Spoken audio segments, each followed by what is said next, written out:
Hello programmers, welcome to my YouTube channel Techie Projects. So in this video I will show you the hospital management system using Java. So this will be the home page and it contains 3 buttons like doctor record, patient record and logout. So let's click on doctor record and you can add the doctor. So let's click on add doctor.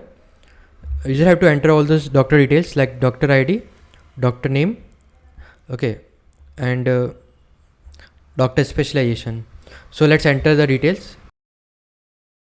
I'm just entering the demo details. Okay, then click on add button. So it will store in the database. Data inserted successfully. Let's click on OK button and click on back button. After entering the doctor details, let's view the doctor details. Let's click on the view record. It will show the complete database. Okay, we have entered one detail. Let's click on back button. This is the complete project. If you're in doubt, then you can comment in the comment section. I will try to reply soon. And if you're searching any type of project ideas, then you can visit our website or you can contact us. I will provide the contact link in description.